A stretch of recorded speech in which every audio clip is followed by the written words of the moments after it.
Obrigada. Felipe, você tá aí também? Tô aqui também. Perfeito. Laura, você tá aí, né, Laura, por favor? Estou aqui. Ok. Então, a Raquel e eu seremos as monitoras da mesa 5, então qualquer coisa que vocês precisarem é só recorrer a gente. Eu vou dar alguns breves avisos também antes da gente começar. Microfones e câmeras desligados, por favor, dos ouvintes, né?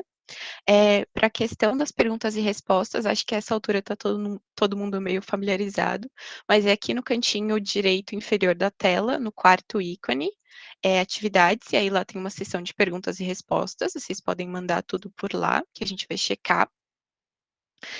O formulário de presença eu vou mandar mais ao final da mesa, e o tempo de fala, relembrando, é de 15 minutos para cada um dos apresentadores. Eu vou avisar vocês, faltando 5 minutos para acabar a apresentação de cada um. E agora, para a gente poder, por fim, começar, eu vou apresentar a professora Joy. Então, eu inicio a apresentação da professora mestra Joy Nascimento Afonso. Ela é a nossa mediadora nessa quinta mesa. E ela é professora de Língua e Literatura Japonesa na Unesp de Assis, e é também pesquisadora de literatura de autoria feminina japonesa. Ela tem graduação em Letras Português e Japonês pela Unesp também de Assis. Ela fez o mestrado no nosso programa de pós, e ela teve como ênfase a literatura japonesa moderna, analisando o romance Eu Sou um Gato, do Natsume Soseki. Atualmente ela é doutoranda no programa de pós-graduação da Unesp, na área de literatura comparada, em que ela aborda como tema de sua tese os diários femininos clássicos japoneses e a sua influência em obras contemporâneas, tendo como foco a produção da autora Banana Yoshimoto. Então, Joy Sensei, eu passo a palavra agora e eu agradeço por gentilmente aceitar o nosso convite. Obrigada, Mayara, pela apresentação e recepção tão calorosa. Ouvindo você, eu penso, nossa, já fiz bastante coisa, né? A idade está batendo. Que isso? Bom, eu acredito que está todo mundo aí. Agradeço primeiro a organização também pelo convite da mediação. Espero poder ajudar nas pesquisas que estão sendo desenvolvidas. Já estou na fase final da minha, então desejo sorte aí para quem está começando, bons caminhos. A gente tem 3 apresentações agora, então eu já vou pedir para a Karen, né? A gente tem a Karen, o Felipe e a Laura, com temas muito interessantes, fiquei muito animada de poder ouvir vocês. Então vamos lá. Então, Karen, por favor, se você, não sei se você vai apresentar slide ou não, fique à vontade. Obrigada. Oi, boa noite, gente. Obrigada pela apresentação, professora Joy, por me chamar. Eu sou doutoranda em Teoria e História Literária na Unicamp atualmente. Estou trabalhando com um tema que está em período de transição, mas é relacionado com a representação da mulher na primeira metade do século XX no Japão, na literatura japonesa. E hoje vou falar um pouco, assim, dar uma pincelada sobre a ideia da nova mulher e fazer uma relação com a discussão que houve sobre a peça Casa de Bonecas do Ibsen na revista Seito. Eu vou compartilhar minha tela, só um momento.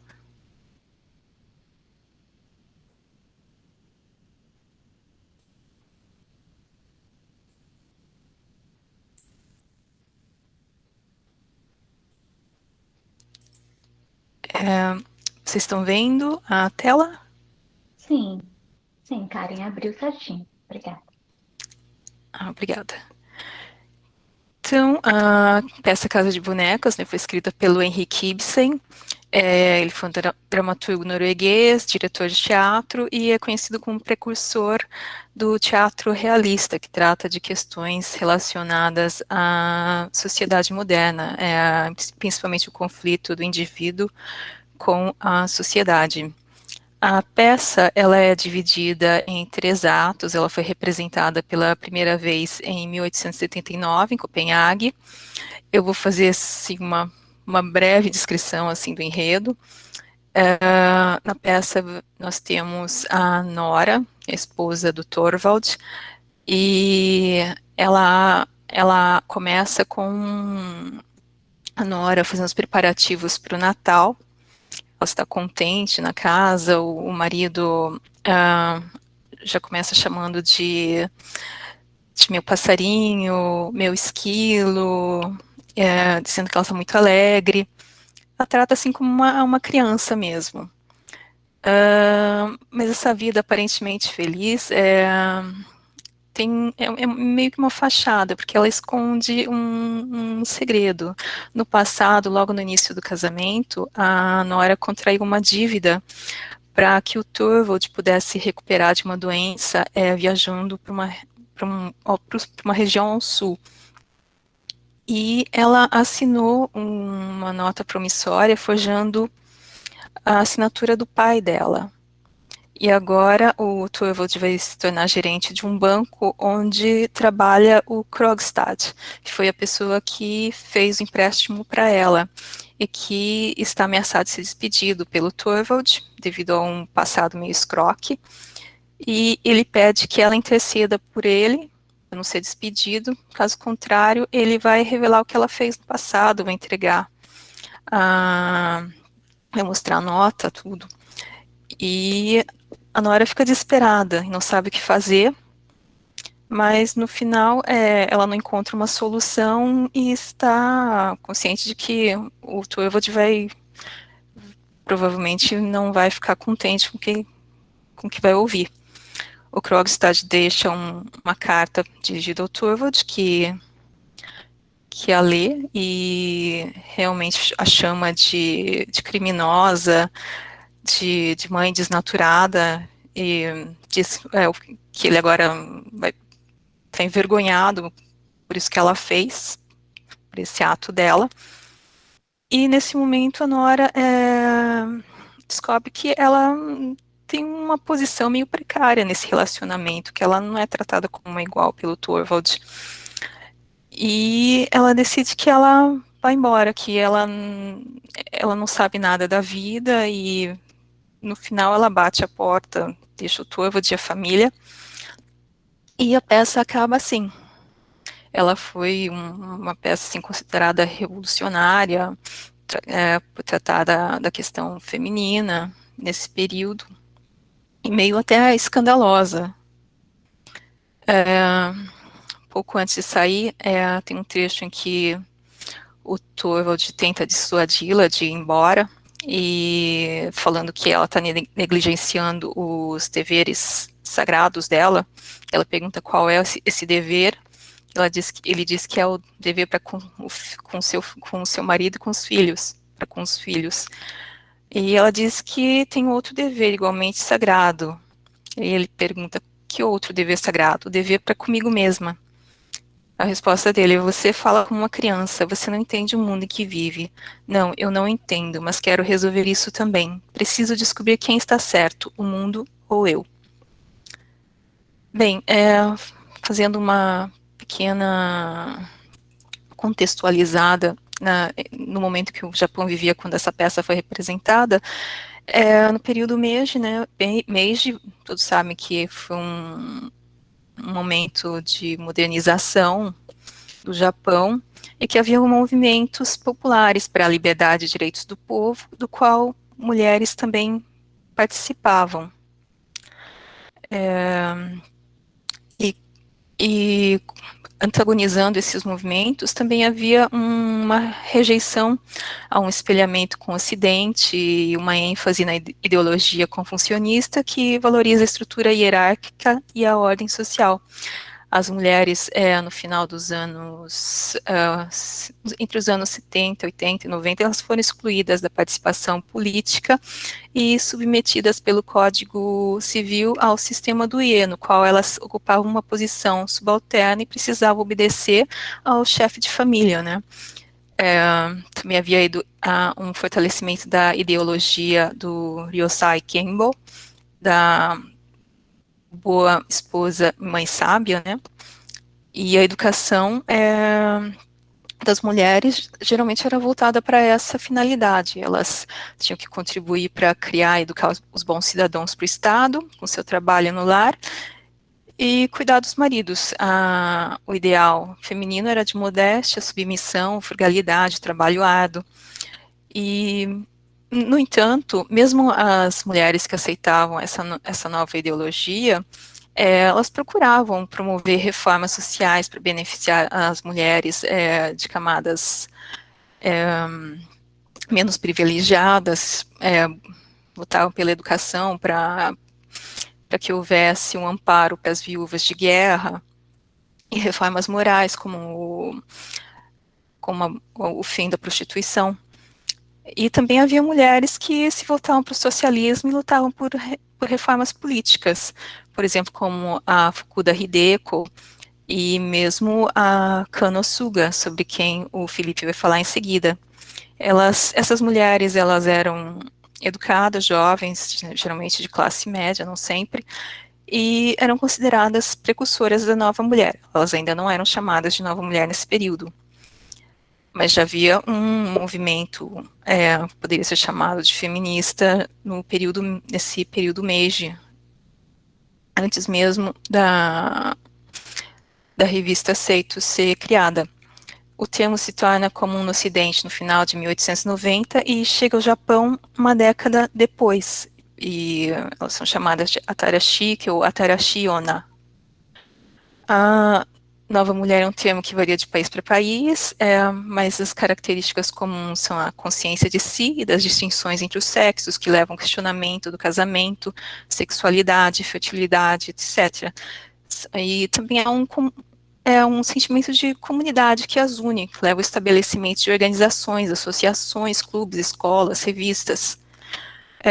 No Japão, o termo é fortemente associado com o Ocidente, com a modernidade, enquanto alguns celebram seu advento, outros criticam e consideram essas novas mulheres degeneradas, uma ameaça à sociedade tradicional. A revista Seito, acho que como a maioria sabe, foi fundada por mulheres, e era voltada para mulheres, e a editora era Hiratsuka Raicho, que tem um passado, assim, em que ela houve uma tentativa de duplo suicídio com o escritor Morita Shohei, mas ela também estudou filosofia ocidental e Zen budismo. O nome da revista é inspirado no Blue Stocking Society inglês, né, que era um tipo de reunião das damas inglesas do século XVIII. Elas se reuniam para discutir arte, literatura e se ilustrar. Na primeira edição da revista, ela escreveu que no início a mulher era realmente o sol, ela era de fato uma pessoa, agora a mulher é a lua. É uma lua moribunda e pálida que vive atrás dos outros, reflete a luz dos outros. E depois ela continua dizendo que isso tem que mudar, a mulher tem que voltar a ser o sol. Inicialmente a revista era dedicada a produções literárias, depois ela se tornou fórum de discussões e debates sobre questões femininas, dos quais várias intelectuais participaram. Na verdade, a revista se tornou um palco de debates devido às críticas e os ataques que elas receberam. Elas acabaram se tornando um cenário de debate mais até político por causa disso. E elas passaram a ser identificadas com a nova mulher no Japão, de uma forma pejorativa. Elas não eram bem vistas. Agora, sobre a nova mulher, a Associação Literária do Tsubochi Shoyo, que introduziu praticamente o teatro moderno no Japão, praticamente foi ele que trouxe essa palavra, mencionou essa palavra pela primeira vez durante as conferências que ele fez sobre as peças que ele ia passar a encenar, peças ocidentais que ele trouxe para o Japão. Karen, desculpa atrapalhar, 5 minutinhos, tá? Tá. Para o Tsuboshi, a nova mulher é uma imagem positiva, as mulheres devem ter as mesmas oportunidades que os homens, e ela Como disse, a peça foi apresentada pela primeira vez em 1911, em setembro, que foi o mesmo mês em que a revista Seito foi criada. A peça levanta polêmicas e discussões, ela faz uma rejeição, ela rejeita a ideologia da boa esposa e mãe sábia. As mulheres da revista são chamadas de noras japonesas e novas mulheres. Elas são consideradas frívolas e imaturas. Nas discussões que houve sobre as peças nos jornais e revistas tradicionais, geralmente se questiona o valor desse despertar feminino. Nora é digna de pena e não modelo a ser seguido. Eles a associam com o Ocidente e não a veem com bons olhos. Para eles, na maioria dessas discussões, as mulheres devem cultivar um espírito de sacrifício e não individualismo. Elas são educadas para servir a comunidade. E eles acham, eles não veem sentido em uma mulher deixar 3 filhos e um marido. Eles consideram isso algo europeu. E acho que a Nora não pode sobreviver sozinha, não ia conseguir sobreviver sozinha depois disso. Já na revista Seito, elas escreveram um suplemento dedicado à peça, à discussão da peça, em 1912. Houve algumas críticas, outras elogiaram a atitude da Nora, e algumas também a questionaram. A Hiratsuka escreve uma carta para Nora, ela escreve como se ela fosse uma criança, né, como se ela se dirigisse para uma criança. Ela acha que ela não teve um despertar de consciência no final, ela foi impulsiva, foi realmente ingênua. Outras já dizem que Nora sempre teve consciência de sua condição, mas só a revela no final. O resto era uma forma de se conformar a uma imagem externa. Outros já dizem que o sofrimento e a aprovação que ela experimenta levam à autoconsciência no final, a consciência da sua condição como mulher no relacionamento. Outros falam que ela teve esse despertar da consciência muito rápido, só praticamente em 3 dias.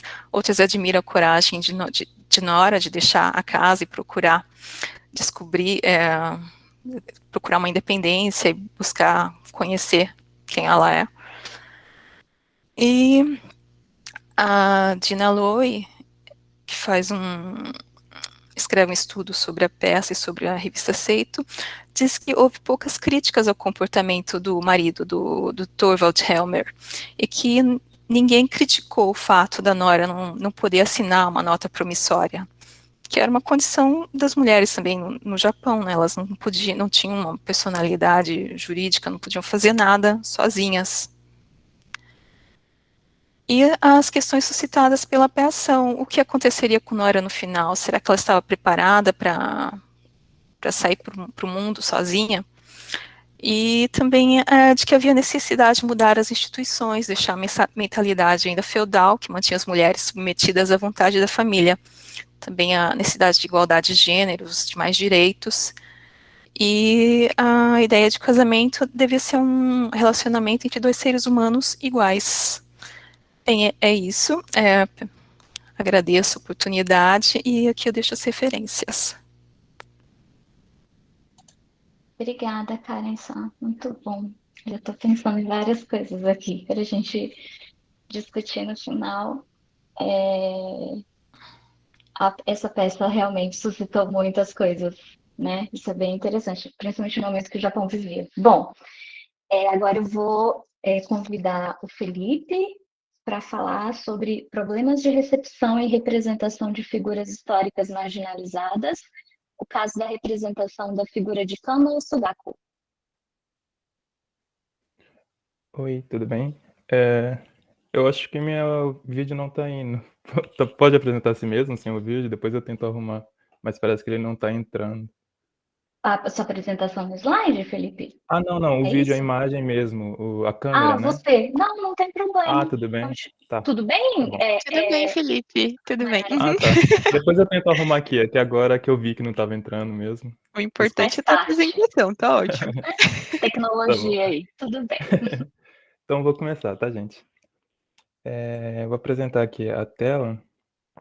Já aproveito para dar boa noite para todo mundo, agradecer a oportunidade de apresentar o trabalho aqui, né?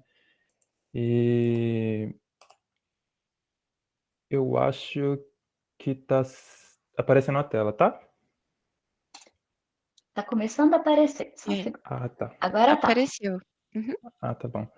Então, meu nome é Felipe e o trabalho que eu vou apresentar, como a professora Joy já mencionou, são o problema de recepção e representação de figuras históricas marginalizadas, o caso de representação da figura de Kano Sugako. Eu dividi essa apresentação em 6 partes, né? Eu vou começar apresentando o problema proposto, depois eu vou contextualizar com o caso de Kano Sugaku, e eu vou partir para 3 perspectivas de análise, né? O movimento de criação dessa figura, a recepção não especializada dessa figura e a recepção especializada dessa figura. Depois eu trouxe alguns pontos para a gente começar a pensar caminhos, para pensar conclusões e ou soluções, né?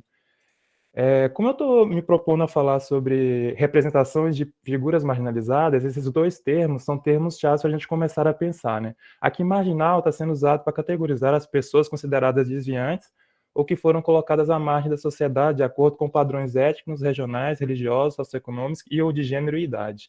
Já a representação aqui a gente também tem que tomar cuidado, porque ela, como aponta Spivak, ela tem no mínimo 2 concepções. Uma concepção que é mais política, que é representação como falar pelo outro, e que, por ser mais política, exige uma responsabilidade de quem está fazendo, e uma concepção mais estética, artística, né, que é performar o outro, e que também, por ser mais estética, artística, dá uma maior liberdade a quem se propõe a performar o outro, né? Claro que essas 2 concepções não são totalmente desvinculantes, elas estão juntas muitas vezes, né? Mas quando a gente fala de representação no nível de uma pesquisa de nível acadêmico, esse conceito político de falar pelo outro, que pressupõe uma responsabilidade muito grande, é muito mais forte, né? E como eu estou falando de representação, a questão da linguagem vem à tona, invariavelmente. Para falar de linguagem também a gente tem que pensar um pouco no subconsciente e na questão ideológica, no sentido forte, materialismo histórico mesmo, né? Eu trouxe alguns autores para sistematizar um pouco esse terreno de que a gente vai falar. Primeiro eu trouxe Kristeva, né, que propõe, partindo da fenomenologia e da psicanálise, a existência de 2 modalidades operantes no processo de significação, que seria o semiótico e o simbólico, né? Semiótica aqui para Kristeva não é a mesma coisa do semiótico, dos estudos semióticos, é um conceito próprio de Kristeva, mas que não dá para a gente entrar muito aqui por questão de tempo, né? O importante de Kristeva, o que Kristeva propõe, é que ela propõe que somente após a entrada do mundo simbólico, a ruptura que possibilita a entrada nesse mundo simbólico, é que a gente passa a não se entender mais como único e total e conceber o mundo com a existência do outro.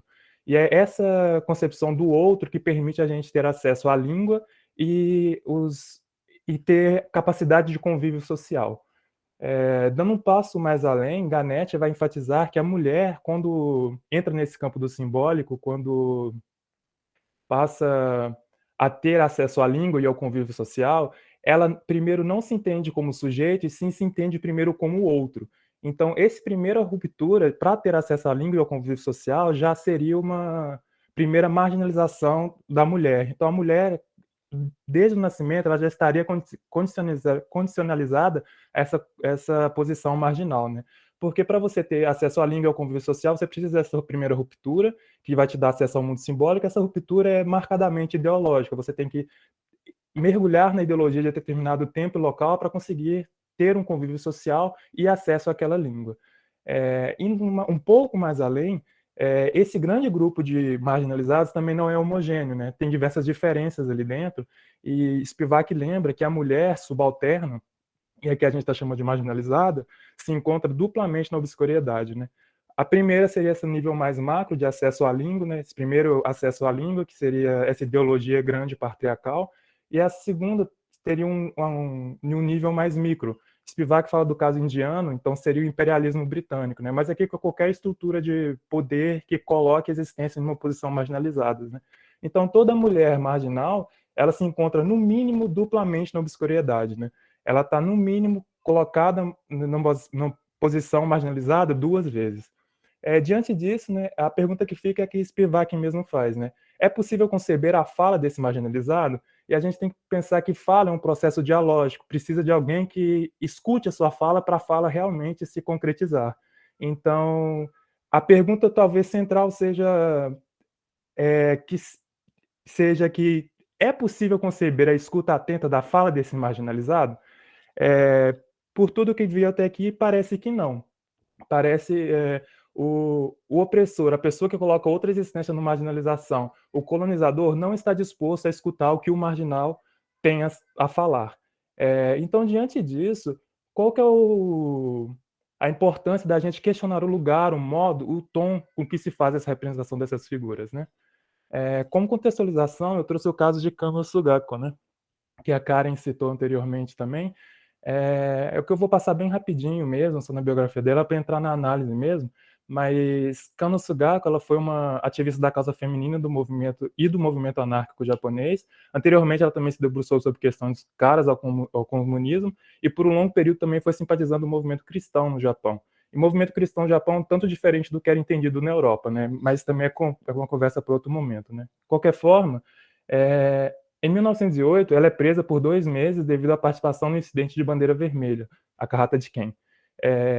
Após esse período de prisão, ela passou a desacreditar no pacifismo como estratégia propícia para os fins revolucionários, muito vinculados pelo comunismo e o movimento cristão da época, e passou a acreditar em um movimento mais ativo, direto de revolução social, muito vinculado pelo anarquismo da época, né? Em decorrência desse mergulho no anarquismo, em 1911, ela é garroteada junto a outros 11 revolucionários pelo Estado japonês sob acusação de planejar o assassinato do imperador, que ficou conhecido como Taigaku de Ken, ou caso de grande confidência. Mais uma informação que eu deixo aqui, para ligar com o que eu vou falar mais tarde, é que ela teve um relacionamento íntimo com 2 figuras proeminentes do movimento anarquista da época, Arahata Kanso e Kotoko Shusui. Então, essa teria sido Kano Sugako, né? Uma mulher já marginalizada, revolucionária da causa feminina do movimento anárquico, foi efetivamente executada pelo Estado, essa instância maior de poder ideológico de uma nação, em uma cerimônia oficial. Como essa imagem de Kano Sugako foi apresentada por posterioridade, né? Baseada em que materiais as pessoas criaram essa imagem de Kano Sugako para a posterioridade, né? Então, nesse primeiro movimento de criação, eu trouxe alguns textos aqui que são majoritariamente usados como comprovação ideológica de quem teria sido Kano Sugako. Esses 2 primeiros pontos aqui são indiscutivelmente textos de fontes primárias, de próprio punho de Kano Sugako. Os 2 primeiros são 2 romances da autora, Omokage Tsuyuko, e esse aqui de baixo é um diário que ela escreveu enquanto estava presa e aguardava a execução de sua pena capital, Shide no Michikusa.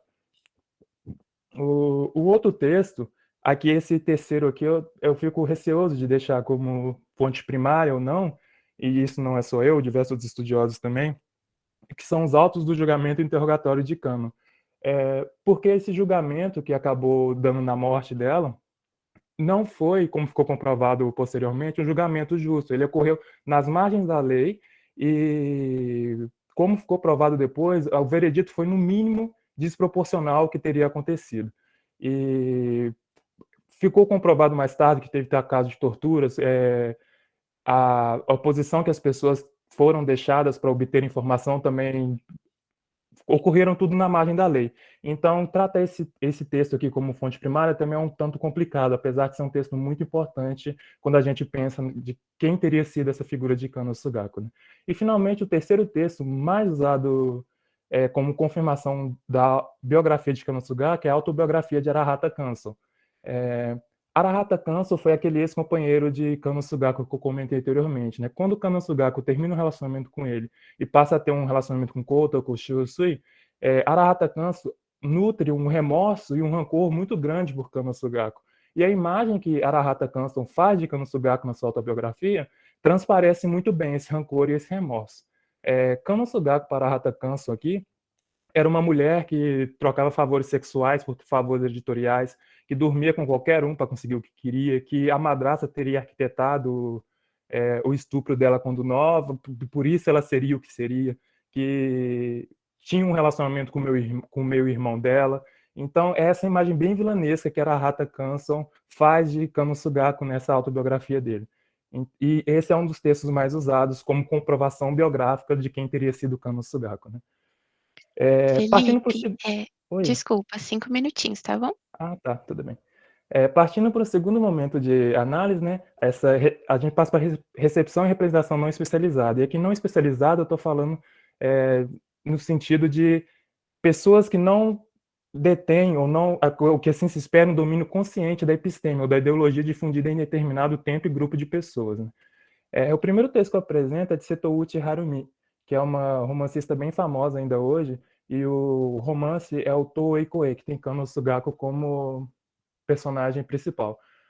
O principal problema desse romance é que a principal e majoritária e quase única referência bibliográfica de Setouchi é a autobiografia de Arahata Kanso. Então, a imagem vinculada por Setouchi é necessariamente a imagem vinculada por Arahata Kanso de Kano Sugaku, então aquela mesma imagem vilanesca.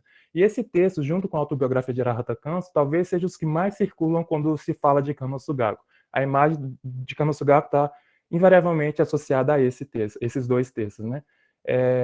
Um outro texto muito importante também é o de Nagahata, de 88, é outro romance, Hanatoran. Aqui, Kano Sugaku não é a personagem principal, mas ela aparece em diversos momentos, né? As fontes ficam um pouco obscuras, mas a imagem é muito próxima de que Setouchi e Arahata Kanso também fazia de Kano. Um outro texto também muito famoso é o de Hani, de 88, que ela se propõe a apresentar figuras femininas rebeldes do Japão moderno. Aqui, apesar desse recorte que a autora propõe, fica um pouco complicado a gente tratar ele como um texto que teria uma consciência da episteme da época, porque quando a gente vai olhar o tratamento biográfico que a autora dá principalmente a Kano, ela cita Setouchi, o romance Setouchi, indiscriminadamente, sem colocar em nota que se trata de um romance, não de um estudo biográfico. Ela cita Setouchi junto com Arahata Kanso, como se fosse o mesmo tipo de texto e sem uma nota especificando que aquelas informações foram retiradas de um romance. Então é um pouco complicado aqui também, mas indo para essa terceira perspectiva que eu proponho, que é recepção e representação especializada, que aqui talvez seja o ponto mais delicado da discussão, porque pressuporia aquela representação numa concepção mais política que exige uma responsabilidade, quem pressupõe fazer, para a criação de conhecimento, eu trago primeiro o texto de Itoya, de 70. Aqui, Itoya tem como fonte principal os dois romances da autora, o Mokage Tsuyuko, e a autobiografia de Arahata Kanso. Então a imagem de Kano aqui, nesse primeiro texto de Itoya, é muito próxima à mesma imagem que a gente viu até agora de Kano Sugaku. Em 83, aqui eu não sei pronunciar os nomes das pessoas, então desculpa, tá, gente? Mas Sierres, aqui de 83, ela tem como pressuposto apresentar o início do movimento feminista no Japão moderno. E a gente pode interver uma consciência da ideologia episteme da época, né? E a autora realmente, quando está falando da biografia de Kano Sugaku, ela aponta que é complicado tratar a autobiografia de Arahata Kanso como comprovação biográfica de quem teria sido Kano Sugaku. Ao mesmo tempo, Sierre cita Itoya, que tem como fonte primária Arahata Kanso. Então, ela indiretamente está propagando aquilo que ela está criticando, que seria citar ou não Arahata Kanso. Consequentemente, a imagem vinculada aqui nesse texto de 83 é muito próxima da imagem que Kano tinha até agora. Né? Esse texto de 88 é aquele que eu comentei anteriormente, que está meio no limbo, numa área cinzenta, no que seria especializado e não especializado, né? Segundo a nossa análise. E é só em 89, com o texto de Oya, talvez, que uma pesquisa séria foi feita sobre a figura de Kano Sugaku. Uma pesquisa historiográfica e biográfica foi feita sobre quem teria sido Kano Sugaku. E o resultado dessa pesquisa, quase 70 anos depois da execução de Kano Sugaku, é que essa imagem que via sendo vinculada de Kano Sugaku é falsa. Aquelas coisas que muito obviamente eram falsas, ele prova por A mais B que realmente são falsas. No entanto, esse texto de 89 não circulou, ainda mais comparado com todos esses outros textos. Prova que ele não circulou é que no texto de Hadecker, de 97, quase 10 anos depois, e Hadecker faz uma pesquisa aprofundada e séria sobre Kano Sugaku, não tem Oya na bibliografia de Hadecker. Hadecker não chegou a ler Oya. E falando do texto de Hadecker, é o texto talvez mais responsável e cuidadoso ao tratar da figura de Kano Sugaku, porque talvez porque ele não tenha o objetivo de narrar a vida de Kano Sugaku, e sim fazer uma análise discursiva do que teria sido Kano Sugaku através dos textos e das ações que Kano Sugaku apresentou, né?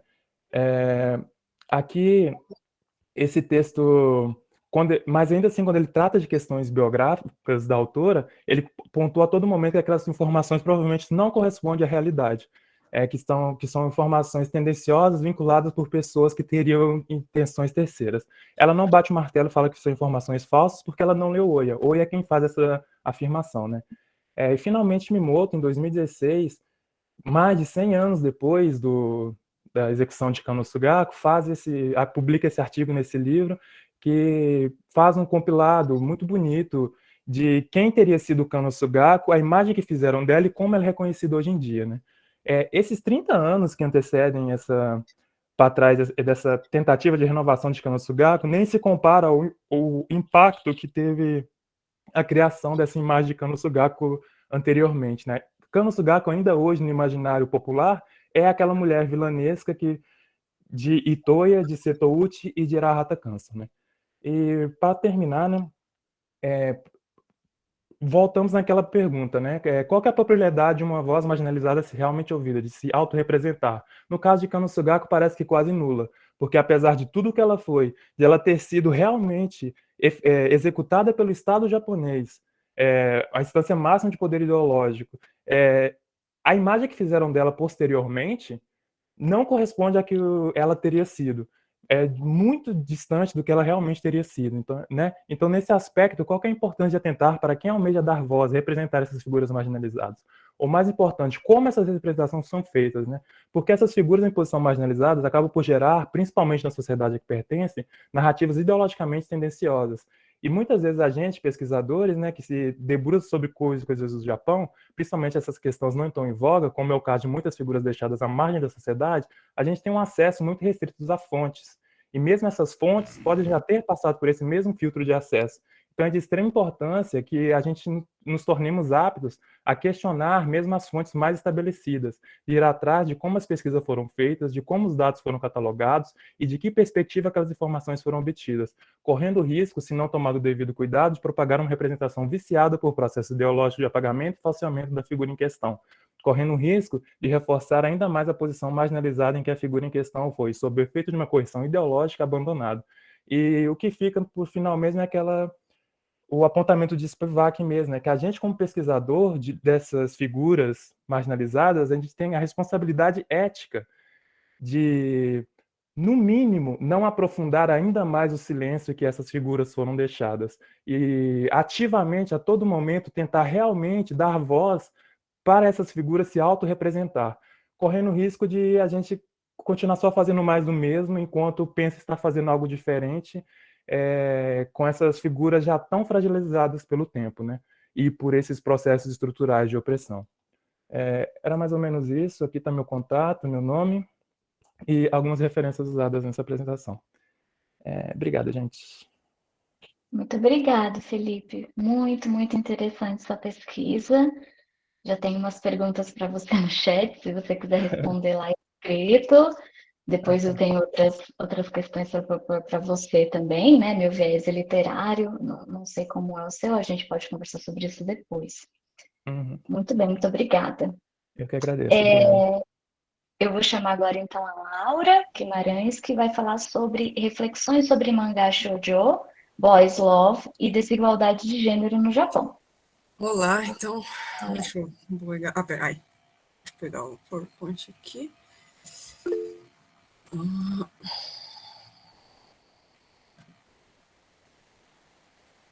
Estão vendo? Só um segundinho, tá abrindo. Agora sim. Certinho. Ok. Então, bom, primeiro, quando eu formulei essa apresentação, eu pensei em focar em anos 70, e quando eu fui sentar realmente para fazer ela, eu percebi que não fazia sentido falar de anos 70 sem falar de antes dos anos 70, então eu acabei, acho que, falando muita coisa numa apresentação só, então vou pedir desculpa se ficar muito geral. Bom, o mangá shoujo, acho que todo mundo sabe o que é mangá shoujo, então pelo menos isso eu não vou precisar apresentar. O mangá shoujo surge mais ou menos em 1910, quando começam a aparecer tirinhas dentro de revistas literárias voltadas para o público feminino infanto-juvenil. né? A primeira delas foi a Shoujokai, e essas revistas elas traziam histórias com ilustrações, não eram histórias ilustradas, eram histórias e tinham ilustrações, e essas histórias eram muito focadas, não era só isso, mas eram muito focadas no ensinar como uma garota deve ser. Então você tinha muitas personagens que faziam auto-sacrifício, e a importância de você obedecer aos seus pais, e isso vai depois influenciar narrativamente o mangá shoujo. Essas revistas tinham produção, acho que majoritariamente por homens, tinham mulheres também produzindo, mas a produção majoritária era homens, e o shoujo, então, nessa época, o mangá shoujo são tirinhas dentro dessas revistas literárias, e ele vai continuar sendo isso mais ou menos até os anos 30. Outra coisa que tem nessas revistas são a temática de que começam a surgir histórias com amizade, com tons românticos entre garotas. Isso também é uma coisa que vai permanecer um pouquinho no mangá shoujo, de certa forma. Eles são chamados de romance classe S. Na Segunda Guerra, junto com toda a indústria de quadrinhos, praticamente, você tem uma diminuição muito drástica na produção por causa da crise do papel e da crise de outros insumos por causa da guerra. Basicamente, o que se produzia nessa época eram mangás nacionalistas. E essas ilustrações que apareciam nessas revistas, elas deram a base para o que vai virar o traço típico do mangá shoujo. Então, essa é uma arte do Junichi Nakahara, que era um ilustrador importante. E isso aqui é mais ou menos o traço típico do mangá shoujo, apesar desse mangá não ser um shoujo. Eu não sei se deu para ver direito. Mas, enfim. Depois da guerra, a gente vai ter o mangá shoujo começando a surgir como ele é conhecido hoje e como ele vai ser conhecido nos anos 70, que é o ponto. Dos anos 50 aos anos 60, a gente tem ainda uma predominância de autores homens, até porque as mulheres não eram tão encorajadas assim a trabalhar, né? Mas tinha também algumas autoras, mangakas. E o shoujo, nessa época, ele é considerado um material de baixa qualidade. Toda a indústria de mangá é meio que considerada um mangá de baixa qualidade, mas o shoujo era baixa qualidade da baixa qualidade. Então, ele era considerado muita baixa qualidade. E aqui começam a surgir as revistas de mangá shoujo. E nessa época a gente tem também a publicação da Princesa e o Cavaleiro, que é o primeiro mangá shoujo, digamos assim, com uma história mais densa, um aprofundamento de personagens maior. Essa obra é do Osamu Tezuka. E é o primeiro mangá com uma personagem vestida de homem, que é a protagonista da série, que é a Princesa Safiri. E, na verdade, ela não está exatamente vestida de homem, ela tem uma versão homem, ela se transforma num menino na trama. E isso é importante porque isso vai marcar narrativamente o shoujo, esse clichê da menina masculinizada, da menina moleca, ele vai ficando. E a gente vai encontrando algumas histórias que tem esse tipo de personagem, e para os acadêmicos, dentro da literatura acadêmica, se entende que essas mulheres, esses personagens, né, elas simbolicamente representariam, então, assim, uma espécie de tentativa de ocupar, então, espaços restritos aos homens. A Princesa Safiri faz isso. Ela vira um cavaleiro, ela luta, enfim. Só que quando essas personagens elas se apaixonam, aí elas começam a ser mais femininas, né? E aí elas meio que negam, então, essa masculinidade que elas tinham. E é uma coisa curiosa, né? Porque elas precisam, então, elas acabam caindo no dilema de ter que escolher, então, mais ou menos entre o amor e a carreira, o que é um dilema que existe até hoje dentro do mercado de trabalho japonês, não só do japonês, mas é uma questão, a desigualdade entre homens e mulheres. E aí muitos acadêmicos consideram, então, que esse estereótipo, né, apesar dele talvez trazer algumas coisas de identificação para muitas meninas, eles seriam, sim, insuficientes para resolver esse problema, porque toda vez que a menina estivesse numa relação com um homem, ela ia estar numa relação desigual, hierarquicamente. Nos anos 70, a gente tem uma entrada em peso de mulheres dentro da indústria shoujo. E junto com isso também tem um movimento feminista, uma coisa influencia a outra, não de forma, assim, não é uma forma direta, mas uma coisa influencia a outra. O movimento feminista no Japão nessa época ele não surgiu, né? Ele ganhou força, mas ele é bastante focado no mercado de trabalho. E essas mulheres, ao contrário de boa parte dos homens que ocupavam a indústria, elas queriam escrever shoujo, porque muitos dos homens que estavam na indústria, eles não queriam escrever shoujo, eles estavam escrevendo shoujo porque pediram, porque colocaram eles lá e falaram, faz aí, e aí eles faziam. E essas moças que entram, elas trazem elas trazem narrativas que são consideradas assim mais complexas, mais adultas, mais maduras. Então, por exemplo, a gente tem a publicação de A Rosa de Versalhes pela Yoko Ikeda, que é basicamente uma história sobre a Revolução Francesa. A pretensão dela era fazer uma história sobre a Maria Antonieta. Ela acaba dando destaque para outros personagens no meio, mas a gente sabe como termina uma história sobre a Maria Antonieta na Revolução Francesa, né? Alguém perde a cabeça. Então, você tem a entrada de temas mais... tema político, por exemplo, e você tem aprofundamento também em questões de sexualidade, desejo, romances mais, não sei, mais profundos, né? Porque até então as histórias shoujo eram consideradas muito bobinhas, uma coisa meio filme de princesa da Disney, uma coisa meio boboca, assim. Só que, apesar da gente ter agora, a partir dali, uma produção majoritariamente mulheres produzindo mangá para meninas, os editores ainda são homens, e isso traz algumas questões ainda. E outra coisa importante desse período, que é o que eu vou focar, é o Shonen Ai. O Shonen Ai aparece nessa época. O primeiro Shonen Ai, que é considerado o primeiro Shonen Ai, é o Toma no Shinzo, da Moto Hagio, esse aqui. Embora ela não goste muito de ser considerada uma das pioneiras do Shonen Ai. Mas não posso entrar aqui porque não vai dar tempo. O Shonen Ai, ele é o precursor do que hoje a gente chama de Boys Love. Na verdade, você tem um longo percurso até você chegar no Boys Love, então você passa pela revista Juné, tem o surgimento do Yaoi, e aí vem o Boys Love, que é um fenômeno mais comercial que surge no final dos anos 80, no começo dos anos 90. Aqui a gente geralmente chama tudo isso de Yaoi, mas o termo que se usa é Boys Love. E uma das coisas que é muito marcante no Shonen Ai, no Boys Love e todos eles posteriormente, é uma presença mais marcante de sexo, na questão realmente de personagens fazendo sexo, ou cenas que você sabe que os personagens foram fazer sexo. E isso chama muita atenção dos pesquisadores, né? Não só dos pesquisadores, mas do porquê isso começa a ter tanto sucesso entre o público feminino. Se você entrar hoje numa livraria japonesa, você vai ver que tem uma seção gigante só voltada para BL.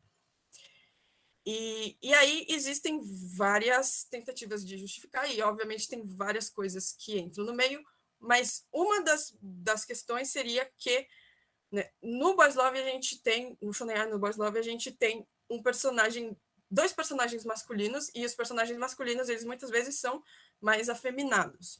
E que isso seria uma espécie de substituição, né? O corpo feminino ele é transformado em um corpo masculino afeminado para falar de questões das mulheres. Então, para falar de questões de sexualidade, para falar de questões enfim, de angústia e essas coisas que, em parte por causa da repressão, em parte por causa da censura, em parte por causa também, segundo alguns acadêmicos, de um, sei lá, ódio próprio, assim, um certo nojo, assim, é usado um menino como esse dispositivo para falar sobre o corpo feminino. Então, o corpo feminino ele vai ser colocado no corpo masculino, e até porque quando você tem... E isso resolve alguns problemas da garota moleca, porque quando você tem uma relação entre dois homens, você não vai ter uma diferença hierárquica marcada por gênero. A relação pode ser desigual por outros motivos, mas a questão do gênero, eles são iguais, por mais que um deles seja afeminado. Laura, 5 minutinhos, ok? Beleza. Mas ao mesmo tempo é um pouco paradoxo, porque as mulheres elas se apagam da trama, porque na trama dos Boys Love o importante são os personagens masculinos.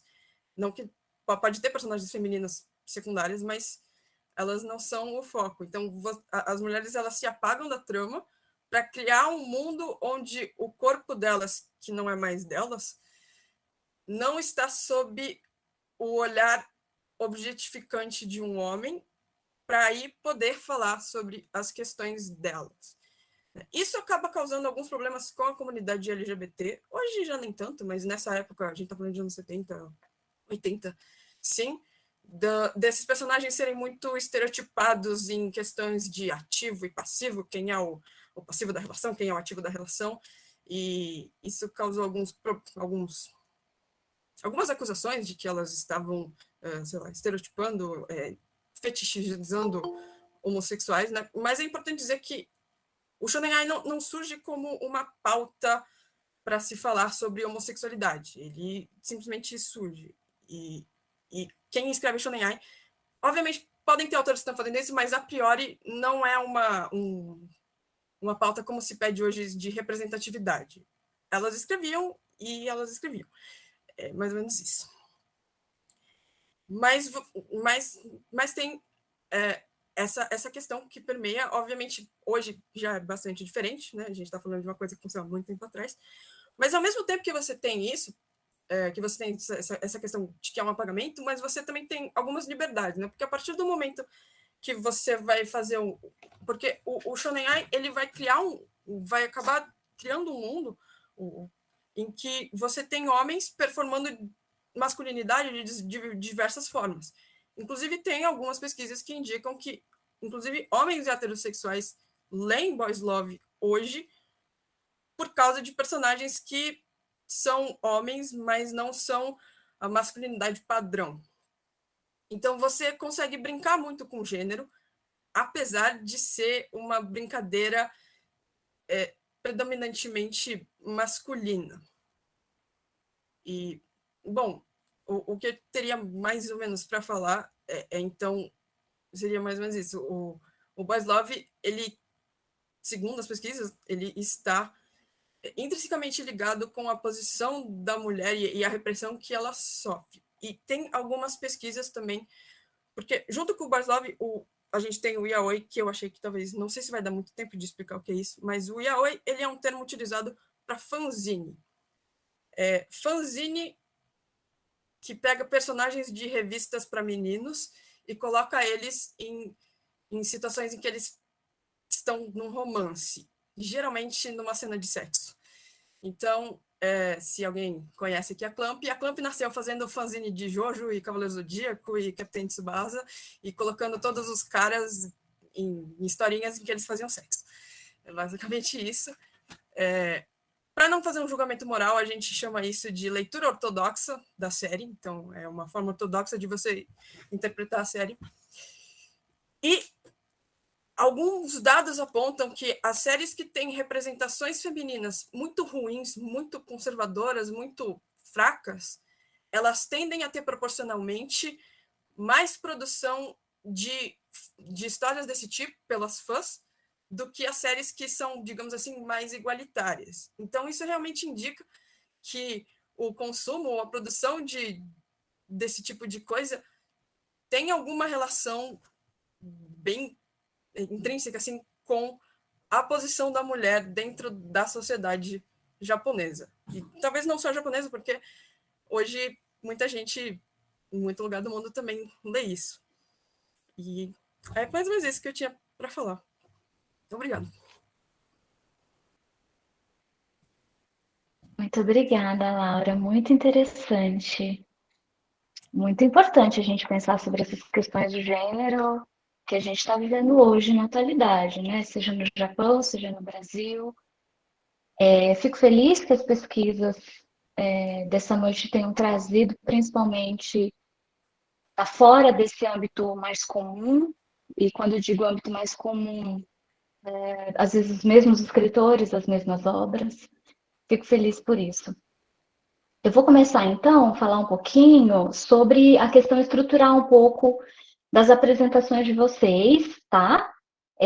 Para ajudar vocês em futuras apresentações, para os 3 apresentadores. Primeiro, todas as apresentações foram ótimas, eu gostei muito, parabéns. Muito interessante a gente ter acesso a isso. E aí, eu quero que vocês pensem, né, lendo o resumo de vocês, haviam ainda uma certa dificuldade de colocar, nem que for um objetivo simples. Sempre pensem nisso quando forem participar de eventos, tá? Eu acho que a Karen já está mais acostumada a fazer isso, mas a Laura e o Felipe, talvez aí começando, é uma dica da professora chata, viu? Tentem colocar os objetivos de forma mais clara, para que o público leitor de vocês não necessariamente é da área de japonês. Nem todo mundo sabe o que foi a revista Seito ou o que é Shoujo Mangá. Pode parecer óbvio para a gente que está fazendo a pesquisa. Eu estou falando isso para quem já está há muito tempo dando aula. Não é uma coisa simples. Nem que for uma frasezinha, nem que for um significado simples, tá bom, gente? Coloquem na apresentação, no slidezinho, algo simples. Segundo, essa ideia do objetivo está um pouquinho mais claro, né? Para mim foi importante também assistir as apresentações de vocês para eu saber exatamente qual é o foco que vocês estavam tentando abordar na pesquisa de vocês. Eu sei que não sei quantos aqui já estão começando a pesquisa, já tem um tempo na pesquisa, né? A gente acaba mudando mesmo um pouquinho a pesquisa no decorrer, né? Bom, então eu vou falar agora, fazer uns comentários para Karen. Karen, eu gostei muito da sua apresentação. A revista Seito é uma daquelas que vai trazer essa divisão de águas mesmo, né? Quem participa da associação Shinfujin Atarashi Onna e quem não participa, mas, por outro lado, também está produzindo coisas, também está defendendo a política do governo, né? Houve pedagogas, inclusive, que defendiam, universidades, a Chanomizu defendia essa ideia do Ryosai Kengo. Mas aí, eu ia, à medida que você ia fazendo suas apresentações, eu me lembrei de dois romances de duas escritoras que fazem parte da Seito, mas já um pouquinho no final, que é a Fata Ineko e a Miyamoto Yoriko, que vão publicar romances muito atrelados à publicação, né, ou à apresentação de Casa de Bonecas. Entretanto, as protagonistas de Kurenai e Nobuko, são dois romances, elas não deixam os filhos. E é exatamente nesse ponto que você pegou na apresentação, que eu achei muito interessante. Por que no Japão, ok, ela pode ter consciência de si, mas ela não pode deixar a família? Por que isso é tão preservado, né? Isso é tão... Tem essa identidade, a mulher, essa ideia de que a mulher já nasce com essa predisposição à maternidade, então abandonar os filhos, seria uma coisa de ocidental, né? E essas duas protagonistas, tanto a de Nobuko quanto a de Kurenai, elas ficam nessa luta incessante entre eu quero fazer mais pelo meu país, mais pelos meus filhos, pela minha família, mas eu não quero mais ter que carregar o marido nas minhas costas. Porque as duas têm que manter, né, financeiramente, inclusive a casa. Então, eu fiquei pensando nisso, só um comentário mesmo, me fez lembrar, né, na sua apresentação, quanto essas escritoras, Kurenai da década de 30 e Nobuko é da década de 20, o quanto essas escritoras beberam nessa fonte, mas mantiveram ainda, né, na sua produção literária, essa ideia de que a mulher japonesa, embora ela tenha autoconsciência de si, e a própria revista Seito não vai fazer propaganda política em relação ao sufragismo feminino, por exemplo, embora traga questões interessantes da política japonesa, essas protagonistas mantêm essa ideia da maternidade como algo inerente à mulher, né? Então ela não deixa os filhos, ela pode sair para trabalhar, mas ela continua se mantendo uma boa esposa. Então eu fiquei pensando nisso. Não sei se você quer comentar alguma coisa.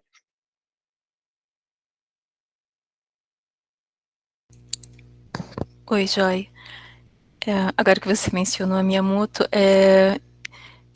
em Nobuko, eu acho que ela disse que ela não quer ter filhos porque eles atrapalhariam a carreira dela literária, né? Ela diz claramente pro Tsukuda, que é o personagem que representa o alter ego do marido dela, porque é um romance autobiográfico. E ela fala, eu prefiro não ter filhos porque eu quero escrever. E eu acho que ao longo da vida dela também, ela sempre colocou a carreira em primeiro lugar. Talvez mais tarde, quando ela se casou com Miyamoto, o Kenji Miyamoto, ela tivesse esse desejo mais permaneceu só um desejo devido à situação, ele ter sido preso. No caso da Sato Ineko, eu já não sei dizer muito bem, mas também em relação a Miyamoto, eu não sei se a relação dela com o grupo Seito, assim, era tão forte. Ela, na verdade, ela escreveu no Book em 24, acho que ela começou a escrever em 1917, quando a revista já tinha acabado. Então, eu acho que ela tinha alguma ligação, mas não chegou a escrever para a revista. E ela tinha uma relação meio controversa com as ideias das mulheres que escreviam para Seito, ficava meio à parte. Então é complicado, não sei se faria uma relação assim. Você vai analisar esse suplemento apenas que faz a crítica à peça, ou o suplemento, tanto o suplemento da Seito quanto os outros de Na homens, verdade, por exemplo? na verdade, o que eu apresentei hoje foi algo que eu estudei para o meu mestrado, assim, mas eu também só passei brevemente. Minha pesquisa atual é diferente. Na verdade, não estou apresentando a minha pesquisa, só fazendo uma contextualização da época e falando sobre um tema na época. Inclusive, foi algo que eu falei também no grupo de tradução, quando a gente estava estudando um pouco desse período. Sim, tem muitas escritoras desse período, muitas. Falta muito estudo sobre essas mulheres, né? As que produziram, e como aqui você falou, as que não produziram necessariamente ligadas a Seito. Muito legal. Ah, entendi. Obrigada, viu, Karen? Nada. Felipe, eu acho que na verdade acho que até você já respondeu para a professora Neide. Eu ia perguntar se você ia focar só nas obras produzidas por homens, nas que são produzidas por mulheres, apenas nos romances da Sugako, mais ou menos, porque isso é uma coisa que eu sempre penso quando penso naquilo que foi produzido durante o período Meiji, Taisho e tal, o quanto essa produção literária está ligada às produções clássicas, sabe? Então, não é à toa que eles vão se basear muito no diário do ex-companheiro dela, porque a produção diarística no Japão é muito forte. Então, não é à toa que vai ser a palavra dele. Pela questão de ele ser homem, claro, sem dúvida nenhuma, isso vai contar, não é à toa.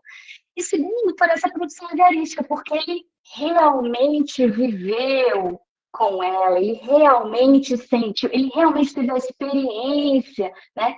Então, é por isso que eles também vão se basear nisso. Né? Então, não é à toa, eu achei muito interessante esse recorte, mas, como você sabe, no mestrado o tempo é bem reduzido, e aí como é que você vai fazer? O que você vai enfocar para falar dessa questão da recepção e da construção? Eu achei isso muito interessante, da construção que se tem dessa mulher, né? Ela vai ser construída a partir de coisas que não necessariamente ela disse. O diário dela mesmo, que é aquele que você citou, né, na época que ela estava presa, ele quase não é discutido por esses outros que vieram posteriormente. Sim. Eu tinha que ter feito esse comentário anteriormente, né? Minha pesquisa, o trabalho que eu estou apresentando aqui é um desenvolvimento da minha pesquisa que eu não necessariamente vou deixar explícito no meu trabalho final, mas era um ponto que eu queria muito desenvolver porque eu achei muito interessante enquanto eu executava a pesquisa que eu estava pretendendo fazer, né? O meu foco mesmo na pesquisa é uma análise literária das obras de Kanosuga, que é outros... Na realidade, eu pesquiso literatura de cárcere japonesa. Então, Kanosuga está entre as coisas que eu pesquiso. Então, mais pesquisando essas figuras, fica esse limbo biográfico que a gente precisa ir atrás dessas figuras, porque onde elas se encontram socialmente é muito importante para analisar a produção delas posteriormente.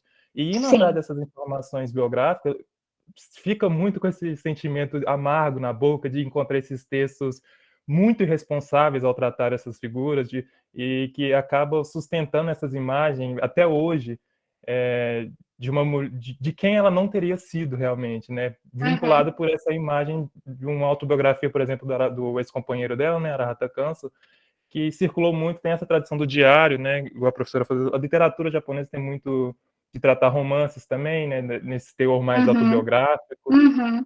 Então, existe produções da autora de Kano Sugaku, e talvez quando eu falei do texto de 97, de Hadeker, talvez o exemplo mais responsável realmente dessa análise seja voltar para os textos que a autora realmente produziu, independente de ser considerado autobiográficos ou não, independente de ela estar Uhum. escrevendo sobre a própria vida ou não, foi ela que escreveu, está muito mais próximo do que ela teria sido, Claro. e aqui, de novo, não tem um objetivo de criar uma narrativa de vida da autora, porque retornar no tempo para criar alguma coisa imutável é praticamente impossível, né? Sim. Mas ficar o mais próximo possível dessa responsabilidade de representar o que a autora queria dizer, né? Não o que outras pessoas, principalmente um homem marcado por remorsos dela, escreveu sobre ela na autobiografia dele e é tomado como uma fonte segura biográfica dela, né? Então foi pensando nessas questões que estavam me incomodando muito enquanto eu fazia minha pesquisa literária que eu pensei em desenvolver esse trabalho, que não cabe na minha pesquisa, mas eu queria apresentar porque eu acho que é muito importante a gente Uhum. pensar nesse aspecto, mesmo na análise literária, né? Mesmo que não esteja... No fim, eu acredito que está muito relacionado, né? Esse aspecto social, mas a gente Claro. precisa realmente, igual a professora falou, fazer um recorte para poder desenvolver uma pesquisa de mestrado, né? Então, o meu recorte é literário, mas eu queria muito desenvolver essa Entendi. outra parte também, mas na dissertação não cabia e eu pensei em trazer, bem resumidamente aqui, né? Alguma parte Não, dessa muito pesquisa. interessante. Porque como você vai trabalhar a produção literária dela, é muito necessário ter uma biografia, nem todo mundo conhece a Kano Sugaku. Então, você vai ter que fazer escolhas, né, consciente de quem você está escolhendo. Eu penso muito no que foi criado sobre a Higuchi Chiyo, por exemplo, sabe? Eu trabalho com os diários dela por conta disso. Foi uma escolha pessoal. Porque o que a gente encontra é de uma mulher sofredora, apenas o sofrimento e sofrimento. Ela foi uma grande escritora. E o sofrimento acaba silenciando toda a produção dessa mulher. Então, são escolhas que a gente faz na pesquisa, Felipe. Eu acho que o caminho é esse, começar a refletir sobre isso. Que escolhas que eu vou fazer? Deixar claro, olha, esse texto aqui foi produzido por uma pessoa que teve essas experiências e que possivelmente romantizou isso, né, baseado nos seus sentimentos da época. É importante dizer, né? A primeira edição do Diário da Higuchi, por exemplo, foi editado ainda por pessoas próximas a ela, e houveram cortes, não coloca o nome do fulano, né? Porque vai ficar feio para ela, sabe? A mocinha triste, sofredora mártir da literatura. E essa imagem é construída. Eu não vou desconstruir exatamente o que você disse, ela se mantém. Mas na nossa pesquisa a gente precisa fazer as coisas. Não é bem assim, né, gente? Não é bem assim. O negócio foi manipulado, né? A literatura tem esse poder também de manipular enredos. Muito obrigada, Felipe. Muito Eu que agradeço. interessante. Muito obrigado. Laura, vamos para terminar, que eu sei que vocês têm várias perguntas aí no chat. Laura, a sua pesquisa me fez lembrar muito da produção do Ihara Saikaku, né? Que vai trabalhar com essa imagem, principalmente no período Edo, dos wakashu, dos jovens que performavam o feminino. Era comum isso. Então, quando você diz, né, que essas mangaka vão trazer essa imagem de homens com feições femininas, me lembrou muito isso. Né? Lembrando que no período Edo também, se a gente se debruça sobre o Shunga, a professora Madalena tem uma longa pesquisa sobre isso, não vou me ater a isso aqui, me faz pensar, por exemplo, em termos como o Nagirai, por exemplo, que se utilizava na produção literária. Né? Então, não é à toa, a gente está falando de muitos anos, isso sendo digerido socialmente, essas mulheres bebendo dessa fonte. Por isso que eu gosto sempre de fazer esse olhar para o passado, porque a gente sente que isso é uma releitura disso, de alguma forma. Dessas escritoras, dessas mangaka, retomarem esse viés do homem delicado, porque isso também vai ser recebido de forma natural, se a gente pode utilizar esse termo, mas aceita pelas próprias leitoras também que tiveram a mesma formação, de que mulheres tendo relações né, afetivas mas homens, tudo bem, porque isso já está na literatura há muito tempo, você entendeu? Isso já está lá desde o século XV, né? A literatura do Ihara Saikaku já vai estar trazendo isso, os rapazinhos com samurais, com um monge, todo mundo lá se pegando e tudo bem. Então, não é à toa, né, que elas vão viver nessa fonte, porque isso também já está perpassado por muitos anos. Então, me fez pensar nisso, na produção do Ihara, e de como essas mulheres encontraram um jeito, porque também é isso, é uma forma de burlar com esse sistema para poder falar dos seus relacionamentos. Muito interessante também, achei bem legal. Eu encurtei, né, muita coisa, a gente não consegue falar de tudo. Óbvio que, como eu falei, tem várias coisas que se juntam quando um fenômeno como alguma coisa surge, né? Obviamente, tem histórico no Japão de coisas parecidas, e eu acho que isso tem a ver mesmo. Mas eu queria falar uma coisa. A questão dos romances entre meninas, que tinha nos romances literários, eles eram muito específicos, porque eles eram sempre as garotas, eu não tive tempo de falar isso, né? Mas eram com as garotas sempre, digamos assim, colegiais, na escola. E, na época, os sexólogos japoneses, eles achavam que era relativamente saudável que as meninas tivessem algumas experiências com outras meninas. Até por isso que era uma coisa aceita dentro dessas revistas. Era uma ideia, mas era diferente do que a gente tem hoje de ideia de... Não tem nada a ver com o que a gente entende hoje de ideia de lesbianismo ou alguma defesa disso, mas era uma questão assim, tudo bem se você for gay, se não for para sempre. Depois você vai casar com o cara, vai ter os seus filhos, então agora você pode aproveitar aí, ficar aí com essa menina, dar uns beijinhos nela e sem problema.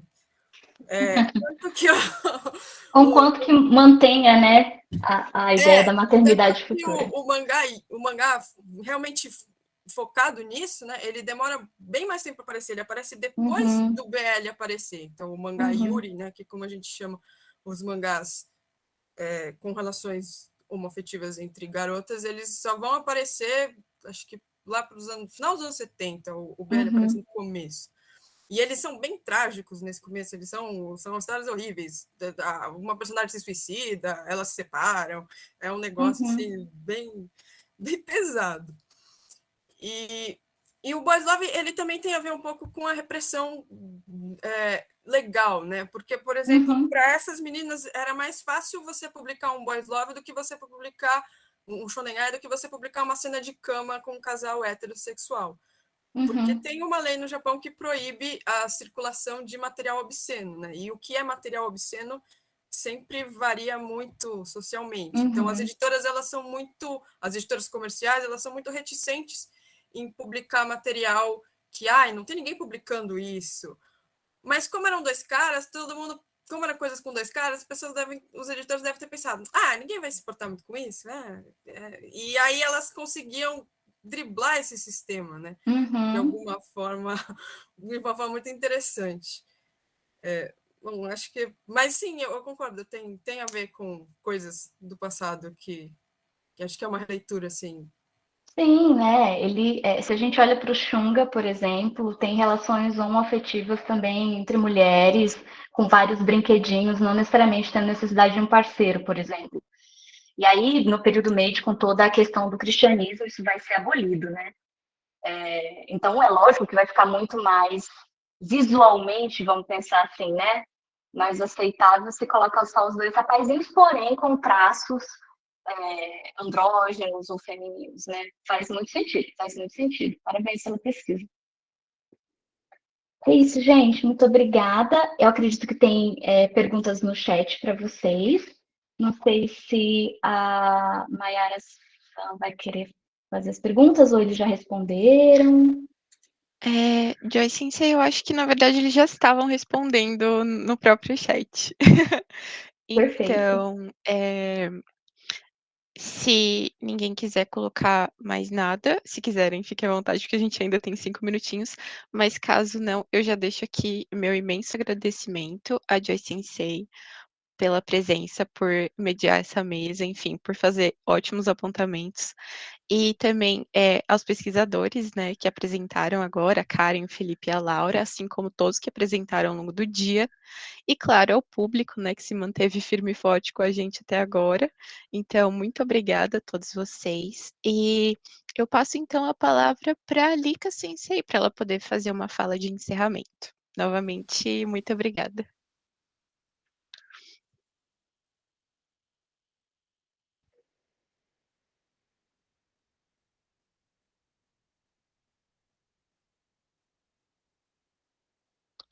Ai, boa noite, Minasan. Nossa, que público maravilhoso, constante, desde as que 13h50 até agora, né? A gente estava com um público de 100 pessoas, só agorinha que ninguém aguenta ficar sem janta há muito tempo, eu entendo.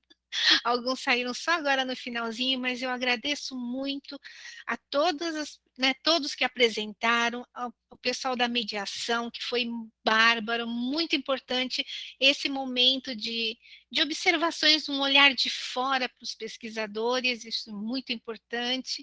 A palestra de manhã também, eu achei muito elucidativa, essa questão da profissão, né, do que você faz com o mangá, eu acho que a gente aprendeu muita coisa hoje.